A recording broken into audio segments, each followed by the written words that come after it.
अस्सलाम वालेकुम, मेरा नाम रमशा सुल्तान है और बकरीद के इस मौके पर मैं आपको इब्राहीम अलैहिस्सलाम का वो वाक़या सुनाने जा रही हूँ जिसमें इब्राहीम अलैहिस्सलाम अपने इकलौते बेटे को अल्लाह की राह में कुर्बान करने के लिए राजी हो गए। वो बेटा जो उन्हें जिंदगी भर दुआएं मांगने के बाद मिला था। अल्लाह को इब्राहीम अलैहिस्सलाम की ये अदा इतनी पसंद आई कि अल्लाह ने आने वाली सारी नस्लों के लिए कुर्बानी करना वाजिब कर दिया। तो चलिए जानते हैं इब्राहीम अलैहिस्सलाम का ये हैरत अंगेज वाक़या। इब्राहीम अलैहिस्सलाम ने ख्वाब में देखा कि वो इस्माइल अलैहिस्सलाम को ज़िबा कर रहे हैं। उनकी नींद खुल गई। इब्राहीम अलैहिस्सलाम जानते थे कि अंबियाओं के ख्वाब अल्लाह की तरफ से वही होते हैं, लिहाजा उन्होंने इस ख्वाब के मुताबिक अमल करने का इरादा कर लिया। इब्राहीम अलैहिस्सलाम के लिए ये बहुत बड़ा इम्तिहान था। अगले दिन इब्राहीम अलैहिस्सलाम उठे और अपनी बीवी हाजरा को कहा कि हमारे बेटे इस्माइल को नहलाकर अच्छी तरह तैयार कर दीजिए। इब्राहीम अलैहिस्सलाम की बीवी हाजरा ने अपने बेटे को बहुत अच्छे से नहलाकर खुशबू लगाकर तैयार कर दिया और इब्राहीम अलैहिस्सलाम अपने बेटे को लेकर एक पहाड़ की तरफ रवाना हो गए। इब्राहीम अलैहिस्सलाम ये तकलीफ भरा फैसला कर चुके थे कि वो अपने बेटे की कुर्बानी देंगे, पर शैतान को कैसे मंजूर होता कि कोई अल्लाह की इताअत करे। तो शैतान भी अपने काम पर लग गया। वो सीधा इब्राहीम अलैहिस्सलाम की बीवी हजरत हाजरा के पास एक बुजुर्ग की शक्ल में गया और उनसे कहा कि इब्राहीम तुम्हारे बेटे को किसी दावत पे नहीं बल्कि उसे कुर्बान करने के लिए लेके गए हैं। ये सुनकर हजरत हाजरा बहुत हैरान हुई, पर वो समझ गईं कि ये जरूर अल्लाह का हुक्म होगा। तो उन्होंने शैतान से कहा कि अगर अल्लाह ने इब्राहीम को ऐसा करने का हुक्म दिया है तो ये हमारी खुशकिस्मती है। ये तो मेरा एक बेटा है, अगर मेरे इस्माइल जैसे 1000 बेटे भी होते तो मैं खुशी खुशी उन्हें अल्लाह की राह में कुर्बान कर देती। सोचिए, एक माँ के लिए ये कहना कितनी बड़ी बात है। जब शैतान हजरत हाजरा को भड़काने में नाकाम हो गया तो सीधे उनके बेटे इस्माइल अलैहिस्सलाम के पास गया और कहने लगा कि तुम्हारे बाबा तुम्हें किसी दावत में नहीं बल्कि तुम्हें मारने के लिए लेके जा रहे हैं। जवाब में इस्माइल अलैहिस्सलाम ने कहा कि अगर ये अल्लाह का हुक्म है तो मेरे लिए इससे बड़ी क्या खुशनसीबी की बात है कि मैं अल्लाह की राह में कुर्बान हो जाऊं।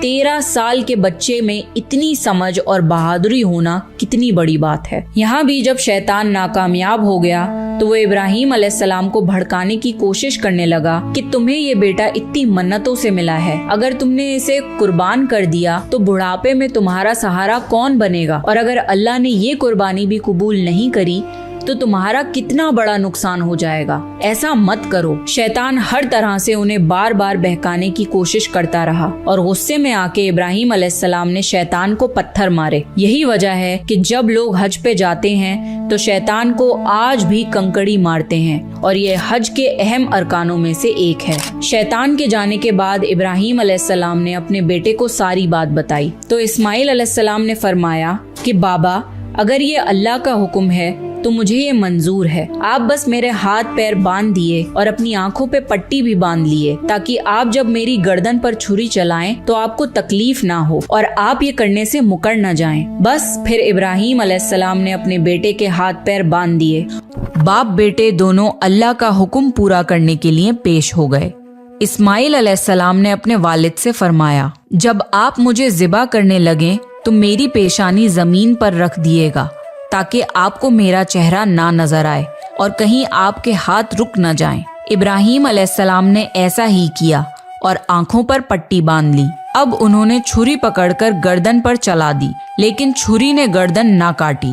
इब्राहीम अलैहिस्सलाम ने जोर लगाया तो उन्हें एक दुम्बे की आवाज आई। इब्राहीम अलैहिस्सलाम ने हैरान होकर पट्टी खोली तो देखा एक दुम्बा कटा हुआ है और इस्माइल अलैहिस्सलाम दूर खड़े मुस्कुरा रहे हैं। अल्लाह ने इब्राहीम अलैहिस्सलाम को आजमाया और इब्राहीम अलैहिस्सलाम अल्लाह के एक हुक्म पे अपने इकलौते बेटे को कुर्बान करने के लिए राजी हो गए।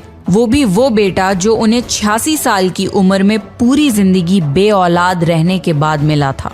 अल्लाह जालिम बादशाह नहीं, अल्लाह ने इब्राहीम अलैहिस्सलाम से उनके बेटे को नहीं छीना बल्कि जिब्राईल अलैहिस्सलाम को भेज के इस्माइल अलैहिस्सलाम की जगह जन्नत का एक खूबसूरत दुम्बा कुर्बान कर दिया। इसके बाद से अल्लाह ने दुनिया भर में इब्राहीम अलैहिस्सलाम की इस सुन्नत को जिंदा रखा। اور آج بھی دنیا بھر میں مسلمان حج کے موقع پر قربانی کرتے ہیں تاکہ اللہ کی راہ میں ابراہیم علیہ السلام کی طرح قربانی کرنے کا جذبہ پیدا ہو۔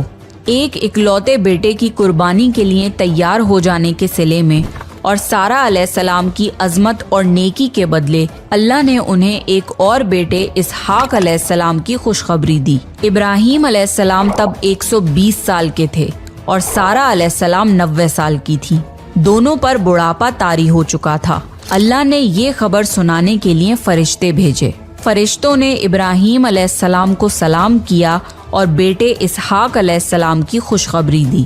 یہ سن کر سارہ علیہ السلام بہت حیران ہوئی، کہنے لگی کیا میں بچہ جنوں گی؟ حالانکہ میں بانجھ ہوں اور میرے خاوند بوڑھے ہو چکے ہیں۔ یہ تو حیرت کی بات ہے۔ اس پر فرشتوں نے کہا اللہ کے فیصلے پر تعجب نہ کیجیے، یہ تو اللہ کی آپ پر رحمت ہے، بے شک وہ قابل تعریف ہے۔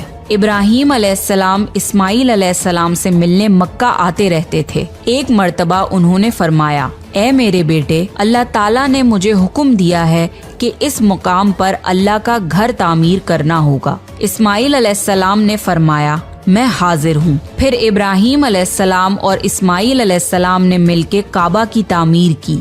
جب وہ بیت اللہ کی بنیادوں کو بلند کر رہے تھے تو دعا مانگ رہے تھے کہ اے ہمارے رب، ہماری محنتوں کو قبول فرما، تو دعا کو سننے والا جاننے والا ہے، اور ہمیں اپنا فرما بردار بنا، ہماری اولاد میں سے بھی ایک فرما بردار گروہ بنا، اور ہمیں عبادت کا طریقہ سکھا اور ہم پر رجوع فرما، کیونکہ تو ہی توبہ قبول کرنے والا اور رحم فرمانے والا ہے۔ اے ہمارے رب، ان پر انہی لوگوں میں سے ایک رسول بھیج جو ان پر تیری آیت کی تلاوت کریں اور تیری کتاب اور حکمت سکھائیں اور انہیں پاک کریں، یقیناً تو غالب اور حکمت والا ہے۔ تعمیر کے وقت اللہ نے جنت سے ایک پتھر بھیجا تھا جس کا نام حجر اسود تھا۔ یہ پتھر نہایت سفید تھا۔ اب یہ پتھر لوگوں کے گناہوں کی وجہ سے کالا ہو گیا ہے۔ تعمیر کے وقت ابراہیم علیہ السلام ایک پتھر پر کھڑے ہوئے۔ وہ ننگے پیر تھے۔ اسی وقت پتھر پگھل گیا اور پتھر پر ان کے پیروں کے نشانات آ گئے۔ اسی پتھر کو آج مقام ابراہیم کہا جاتا ہے اور آج بھی لوگ اسے دیکھ سکتے ہیں۔ اس طرح کعبہ تعمیر ہوا۔ اللہ نے ابراہیم علیہ السلام کو حکم دیا کہ لوگوں میں حج کا اعلان کرو۔ اس پر ابراہیم علیہ السلام نے فرمایا اے اللہ، میری آواز بھلا کس کس تک پہنچے گی؟ اللہ نے جواب دیا آپ کے ذمے آواز لگانا ہے، پہنچانا ہمارا کام ہے۔